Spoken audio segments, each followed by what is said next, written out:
After 10 straight years of a very similar combat system between Dragon Ball Xenoverse 1 and 2, we are finally going to be getting something new with Dragon Ball Xenoverse 3. But what can that game learn from Xenoverse 1 and 2's mistakes, and how can it improve using future Dragon Ball games that came out during or after the tenure of the Xenoverse series to make a whole new experience for the players? Well, one fact we can definitely confirm from the way Dragon Ball games are made today is that Xenoverse 3 will 100% feature destructible environments, much faster gameplay movement, heavy emphasis on cinematic wherever it comes to supers, ultimates, or transformations, team ultimate attacks, because we already know you could do dual ultimates in Xenoverse 2, and even beam struggles making a very surprising return. Hello everyone, it's me again, Steve Doji here, back to more Dragon Ball Xenoverse 3, and I just wanted to talk about Xenoverse 3's new combat system in general, because we are getting a new one. Again, Xenoverse 2 was made a year and a half after Xenoverse 1, so there wasn't a lot of time to change the combat system in that game, but there is plenty of time to redo the Xenoverse combat system. Xenoverse's combat system is one of the weaker aspects of the game, especially when you start to play the game online. There's just a lot of flaws, a lot of exploits, a lot of things in the game that make the combat experience less enjoyable than it should be, but Xenoverse 3 will most likely adjust all of this. And a few things I want to address right away, because it's things that 100% will get touched up in Xenoverse 3. I want to address things like stamina breaks, character combos, and beam clashes, because those are, I think, the most important parts of this series. Now, when it comes to the combat system of the Xenoverse games in general, Xenoverse has never been shy to have super long attack animations, even though the game takes place in real time. Xenoverse doesn't do that cinematic stuff, whether it's ultimate attacks or transformations, they never do cinematics. It's never been like the Budokai games or the Tenkaichi games that when you do a super attack or whenever you transform, the game would, like, you know, the sky darkens and time freezes while your character does a big, like, animation. It's never been like that. Xenoverse wants to do everything in real time, and I'm very sure they will not change that for Xenoverse 3. So that's why I want to address stuff like beam clashes, transformation animations, super attacks, all that stuff, etc. And stamina breaks have always been their really conventional way of having super long ultimate attack animations exist in the game without it obviously being completely unusable, because now you can just use a super spirit bomb or a death ball or any of the other super long animations in the game, because your enemy has, you know, you've broken their stamina, they're unable to fight back, they can't defend themselves, they're tired, and they are at the mercy of your grand attack. And transformation animations have never been too long in Xenoverse. There are some really bad ones that I'll address in a bit, but for the most part, transformation animations are not long enough that they are unusable. Now, one thing I do want to address for stamina breaks really quick is that stamina breaks in general is kind of a flawed system, because even in the actual games that I'm mentioning that are supposed to compensate for the fact that stamina breaks can allow any move to work, they actually still don't. There are some moves that are just so unbelievably slow that even stamina breaks kind of don't do anything for them. A great example is Super Spirit Bomb. Obviously, a lot of these moves will get redone to be faster. We can even see glimpses of stuff like this in Dragon Ball The Breakers, where they clearly show that the super attack system in that game is way faster, despite the fact that enemies in Breakers actually do move slower than enemies in Xenoverse 2 during combat. So it's not like the attacks have to be faster, it's just showing that Bandai Namco Dimps have actually developed the knowledge to know, oh my god, some of these moves are actually too slow to be practical, let's make them quicker real quick. And again, Super Spirit Bomb is one of the best examples of this. Super Spirit Bomb is so slow, you literally can't use that move and have it work ever. The only way to make that move work is to do a different super attack that stuns the enemy for an ungodly amount of time, so you can then land Super Spirit Bomb, and even then there's a chance that it still might not work. It's just one of those moves that kind of sucks in general. So obviously a lot of moves are going to be made to still be faster, but they're probably not going to lose too much of their visual flair. They'll just make them look prettier while making them not take as long. A great example is that Super Spirit Bomb in Sparking Zero is actually faster than in Xenoverse 2, even though Sparking Zero freezes time. That is the most disgusting example of how bad that move is in Xenoverse.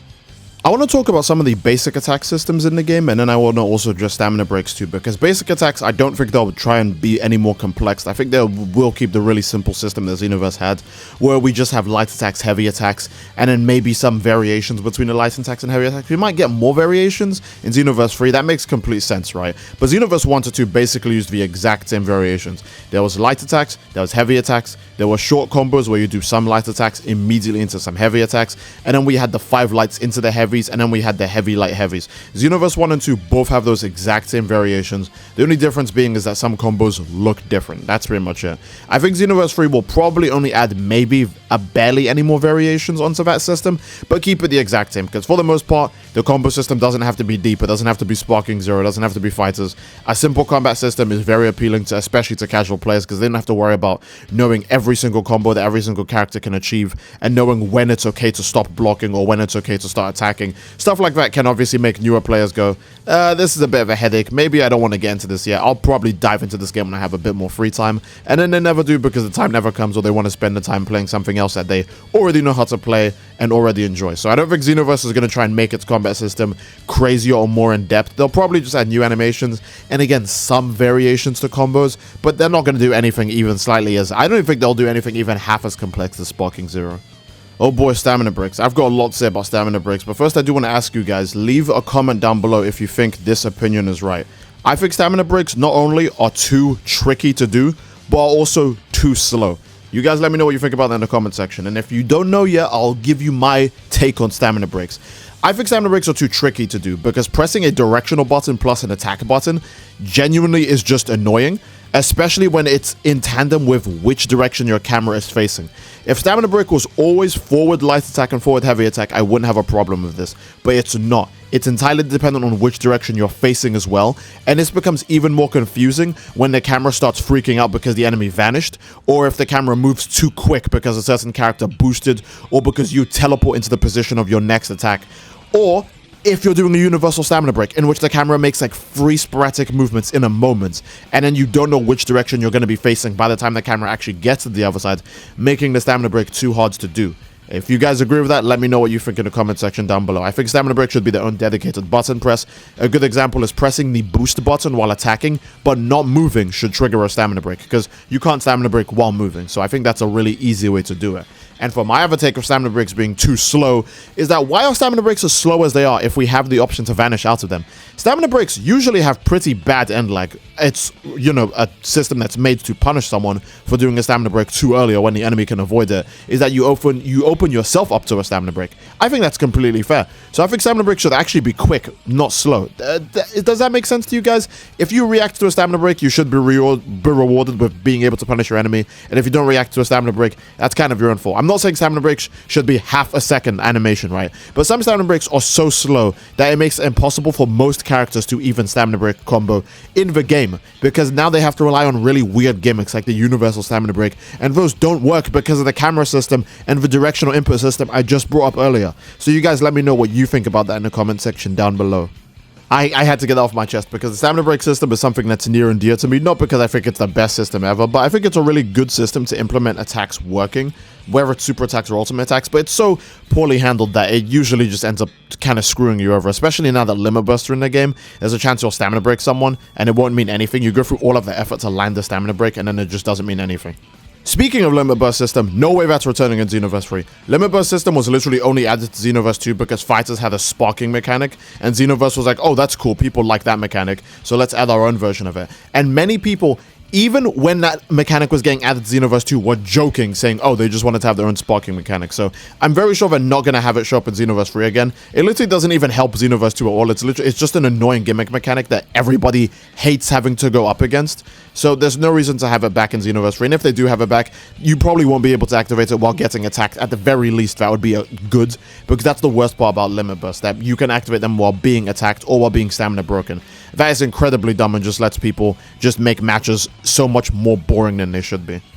I've already given my thoughts on transformations in a different video, but one thing I do want to say about transformations really quick is that obviously I don't think the system will be different. I still think they'll be very much key-based transformations. They're not going to be cinematics like they are in Sparking Zero, because, you know, people thought, oh, Sparking Zero is probably not going to have cinematic transformations anymore, since transformations in Sparking Zero are kind of quick. But like, no, it still does. It's just the Tenkaichi style, the Budokai style, that when characters transform in those games, it's a big cinematic that stops time, rather than in Xenoverse where everything is real time, whether it be ultimate attacks, transformations. Even if Xenoverse added fusion, they'd find a way to make it real time. So even dual ultimates are long as hell, and they're still in real time. So I don't think Xenoverse will ever drop the real time thing. It's, if anything, it's what makes it kind of stand out and a bit more unique. So I don't think they'll risk that and change transformations to be different. Even Breakers make transformations real time. So safe to say those will stay in real time the whole series.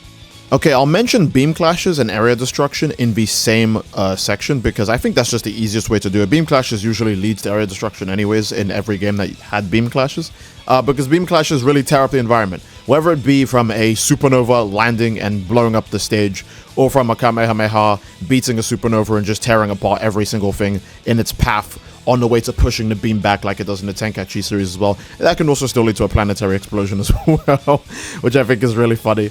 But beam clashes, I need to mention this actually, because Xenoverse 1 and 2 don't have beam clashes.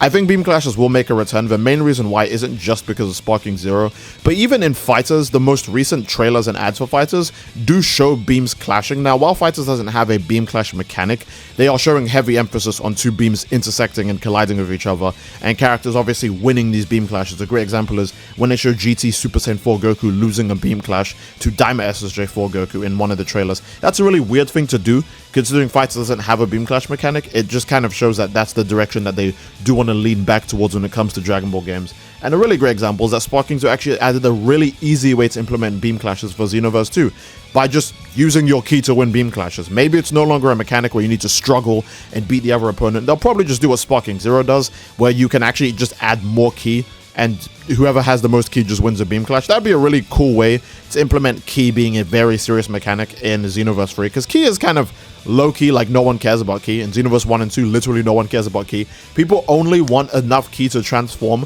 and to do their favorite attacks, and that's it. Like, nobody even wants to have more than 6 bars of ki. But if beam clashes were in the game, you'd have to use ki on the super attack or the ultimate attack that you put your beam clash in, then extra ki to win a beam clash. And I think that's a really simple, easy way to do it. Not to mention, there are still so many times in Xenoverse where two beams actually collide into each other and nothing happens. And that's just because beam clashes just aren't in the game. So hopefully they make a return. I would like to see that. That would be very, very cool. It would be a really nice way to challenge other people's ultimate attacks or super attacks when you see them coming as well.